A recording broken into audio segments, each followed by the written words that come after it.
আবার মুর্শিদাবাদ, আবার সেই একই চক্রান্ত।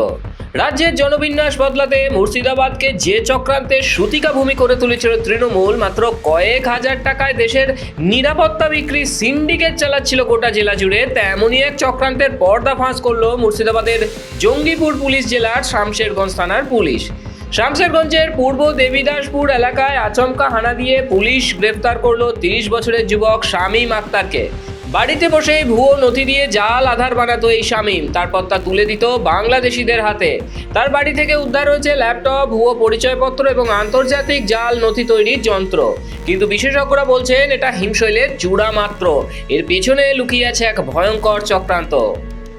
পুলিশ সূত্রে খবর, এই শামীম আক্তার দীর্ঘদিন ধরে জাল নথি ব্যবহার করে বেআইনিভাবে আধার কার্ড তৈরি করছিল।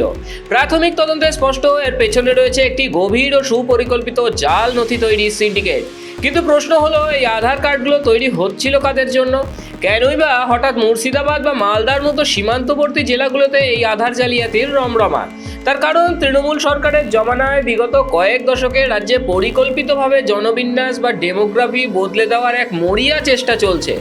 রাজনৈতিক বিশ্লেষকদের একাংশের স্পষ্ট মত, মমতা বন্দ্যোপাধ্যায় সরকারের জমানায় এক শ্রেণীর স্থানীয় তৃণমূল নেতার প্রত্যক্ষ বা পরোক্ষ মদতে বাংলাদেশি অনুপ্রবেশকারীদের এ রাজ্যে স্বাগত জানানো হয়েছে, আর তাদের এদেশে স্থায়ী নাগরিক হিসেবে প্রতিষ্ঠা করতে প্রধান হাতিয়ার করা হয়েছে এই ধরনের আধার সেন্টার ও জালিয়াত চক্রগুলোকে।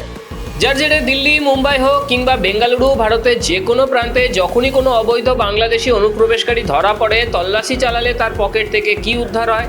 উত্তর একটাই, পশ্চিমবঙ্গের ঠিকানায় তৈরি হওয়া আসল ভারতীয় আধার কার্ড বা ভোটার আইডি। তা কিভাবে সম্ভব হলো? সম্ভব হয়েছে কারণ সীমান্ত পেরিয়ে আসার পরে এই অনুপ্রবেশকারীদের সোজা নিয়ে যাওয়া হতো শামীম আক্তারের মতো চক্রের অপারেটরদের কাছে।